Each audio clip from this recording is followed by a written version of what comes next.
Would you believe that this week marks the 60th anniversary of the passage of Medicare and Medicaid? Now we should just sit back, relax, and check the headlines to see what's going on with Medicare and Medicaid.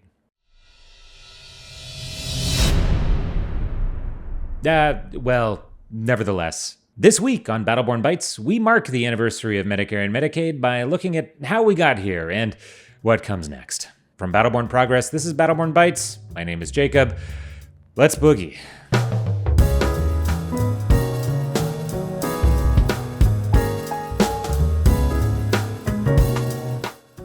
For real Battle Born Bytes heads who've been here since the beginning, you may remember that we've covered Medicaid a couple of times, including doing a little prehistory of Medicaid in one of our very first shows, so that's linked in the description. But as a refresher, government-run healthcare programs have been kicked around as an idea for a while in the United States, going all the way back to Teddy Roosevelt during his Bull Moose era, though crucially it didn't go anywhere. For instance, the other Roosevelt, Franklin Delano, had some commissioned studies about whether or not they should do federally run healthcare programs, but the New Deal never really got around to it. Harry Truman did finally kind of get around to it, but everyone called it communist, so he couldn't get it over the finish line. Finally, we get to the 1960s, when Lyndon Baines Johnson finally gets this thing over the finish line through a series of events that's far too long to explain in this little cliff notes. The important thing is now Medicare and Medicaid exist. Woo! Medicare covers the elderly, Medicaid covers working class Americans. We've got it. We're good. Eventually, Medicaid will get expanded to include children under the Children's Health Insurance Program, or CHIP,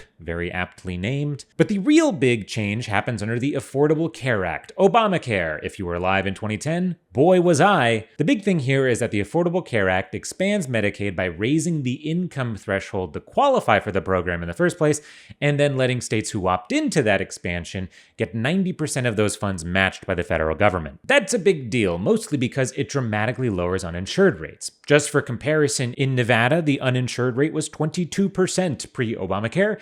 It is now currently 8%.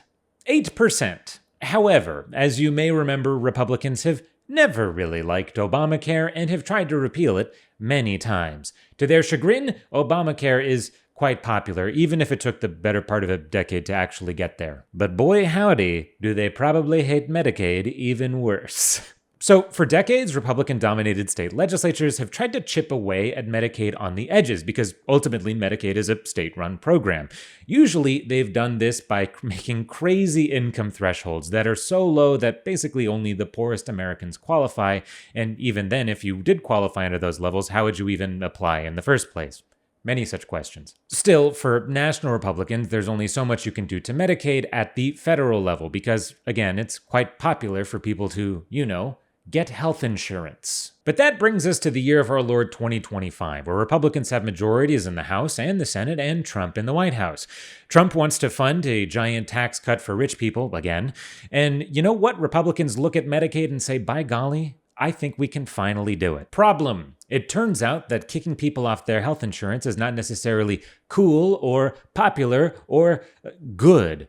As a result, leadership in both the House and Senate has like 1 million micro-revolts among their members, chipping back a very large plan to gut Medicaid from the inside out into a smaller plan to gut Medicaid from the inside out. Compromise. Ultimately, what we've ended up with is the largest single rollback of the American healthcare system that we've seen in a generation or more. So now what, I hear you asking? Fear not. I'll start with the end. Because of the way the budget bill was written, there's really no way to know right this second exactly how all of this is going to play out. That's especially true of Medicaid, because like I said earlier, it's a state-run program.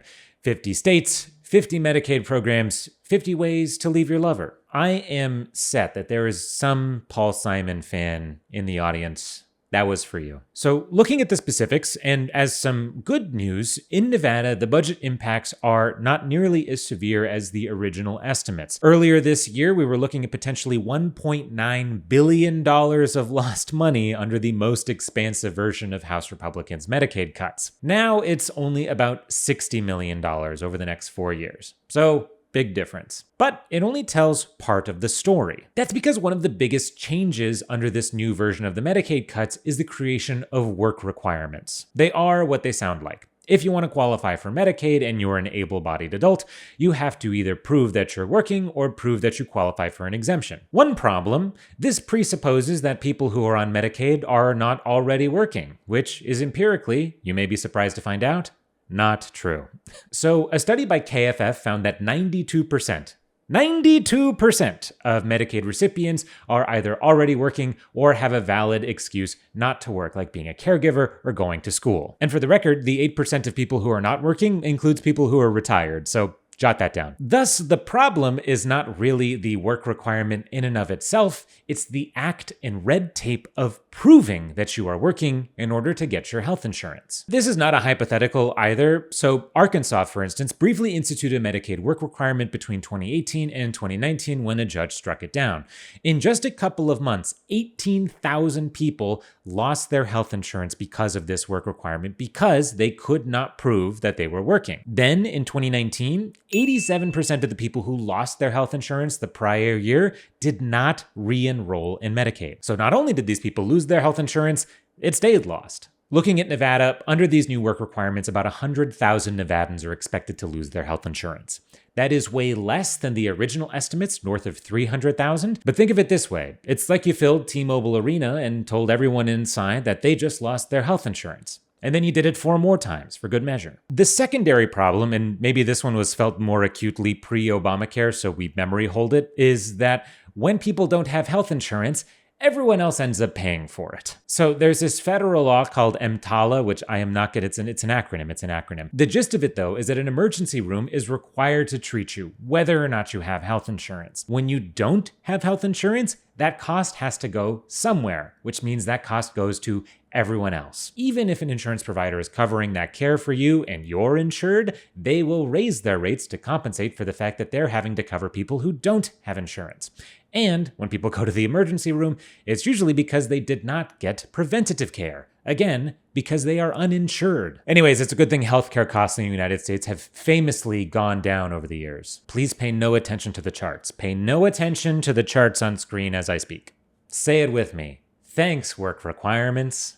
And all of that stuff is just on like the public money government side of things. When we start looking at the private money hospital side of things, it's all very bad. It's all pretty bad. A yawning abyss through which we cannot see the other side. Isn't that fun? So, for instance, per the Nevada Independent, private hospitals in Nevada are set to lose somewhere between $600 and $800 million because of these Medicaid cuts. Things are way worse, though, if you're a rural hospital. Rural. In fact, the original projections for rural hospitals were so bad that Republicans created a $25 billion bailout fund inside the budget bill because so many rural hospitals were in danger of closing. And you know, if you have to put a bailout in your tax cut bill, we must question the wisdom of the original bill. I'm just gonna throw that out there. However, an analysis by the National Rural Health Association found that it turns out $25 billion, not quite enough when the hole that's created by this bill is actually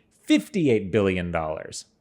Awesome. There's other kickers to this, like the bailout fund doesn't cover things that are not hospitals, so like clinics or mental health services, and it's also only temporary, so when the money runs out, it's gone forever. We do love to create a fiscal cliff with one-shot funding, don't we, folks? All this to say, it genuinely may be too soon to say exactly how these Medicaid cuts are going to shake out. But if the goal was to kick millions of people off their health insurance, I say break the banner out of storage. Because here's the thing to remember on this, the anniversary of Medicare and Medicaid. These programs have transformed access to American healthcare, full stop.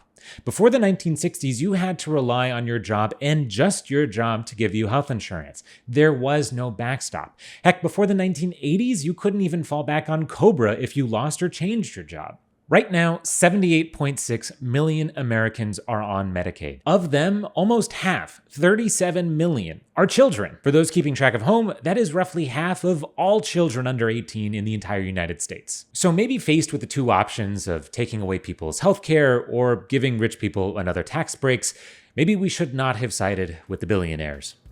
But that's it for this week's episode. If you like the show, be sure to like and subscribe so you're first to know when we upload a new episode. But until then, from Battle Born Progress, my name is Jacob. This has been Battle Born Bytes. We'll see you next time.